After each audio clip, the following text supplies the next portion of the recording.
దేవుని మాట కార్యక్రమానికి ప్రతి ఒక్కరిని ప్రేమపూర్వకంగా ఆహ్వానిస్తూ ఉన్నానండి. దేవుని పేట ప్రతి ఒక్కరికి వందనాలు. ఈరోజు పరిస్థితి ఎలా ఉందో, అంధకారంలో ఉందో, కటిక చీకటిలో ఉందో, నాన్న వారందరూ విడిచిపెట్టిన పరిస్థితిలో నువ్వు ఉన్నావు.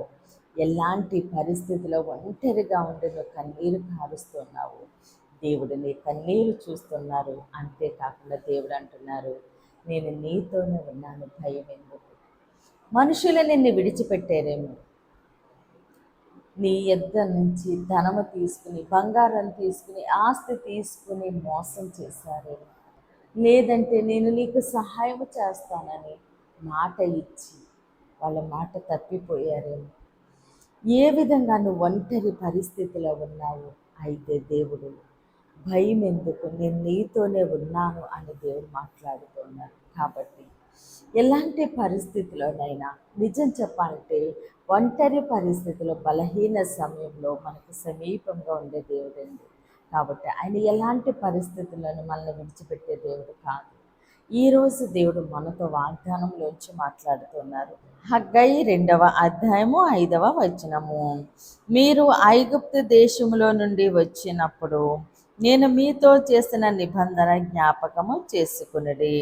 నా ఆత్మ మీ మధ్యన ఉన్నది కనుక భయపడకుడి. ఆమేన్.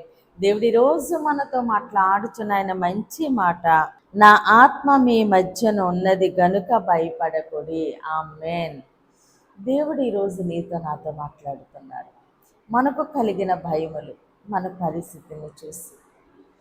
అయితే దేవుడు అంటున్నారు, భయపడకు, నా ఆత్మ మీ మధ్యనే ఉంది. నా ఆత్మ, నా సన్నిధి మీ కుటుంబంలోనే ఉంది, మీ పరిచర్యలోనే ఉంది, మీ వ్యాపారంలోనే ఉంది. మీరెందుకు భయపడుతూ ఉన్నారు? మిమ్మల్ని నేను క్షేమానికే నడిపిస్తూ ఉన్నాను. నేను చేసిన వాగ్దానాన్ని జ్ఞాపకం చేసుకో, నేను నీకు ఇచ్చిన మాటని జ్ఞాపకం చేసుకో. పూర్వకాలంలో, గత కాలంలో నువ్వున్న బంధకాల నుంచి, కష్టాల నుంచి, నష్టాల నుంచి, శ్రమల నుంచి, అప్పుల నుంచి, ఇబ్బందుల నుంచి, నిందల నుంచి, అవమానముల నుంచి ఎలాగ నిన్ను తప్పించానో, నిన్ను విడిపించానో, అలనాడు నీకు మాట ఇచ్చి ఎలా నెరవేర్చానో అదే దేవుడును ఇప్పుడును నేను ఆత్మస్వరూపుడిగా మీ మధ్యనున్నాను. నా ఆత్మ మీ మధ్యనే ఉన్నది. నేను మిమ్మల్ని నడిపిస్తూ ఉన్నాను. నేను ఏ విషయంలోనూ మిమ్మల్ని విడిచిపెట్టలేదు. నేను ఇచ్చిన వాగ్దానాన్ని జ్ఞాపకం చేసుకో. నేను పూర్వమందు నీ జీవితంలో, కుటుంబంలో, పరిచర్యలో, వ్యాపారంలో, బిడ్డల విషయంలో నేను చేసిన కార్యములో జ్ఞాపకము చేసుకో. భయపడకు, నేను నీతోనే ఉన్నాను అని దేవుడు సెలవిస్తూ ఉన్నారు. కాబట్టి మాట ఇచ్చిన దేవుడు నమ్మదగిన దేవుడు. ఆయన ఆత్మస్వరూపుడిగా మన మధ్యన ఉండి, ఆయన సన్నిధి మనతో ఉంచి, మనకి జ్ఞానం ఇచ్చి నడిపిస్తూ ఉండగా, మనకు కలిగిన భయములన్నిటి నుంచి దేవుడు మనకు విడుదలిస్తూ ఉండగా, సమస్త ఘనత, మహిమ, ప్రభావాలు మనము దేవునికే చెల్లిందామండి. కొద్ది మాటలో దేవుడు మన వెనుకల్లో దీవించి ఆశీర్వదించునుగాక. ఆమేన్.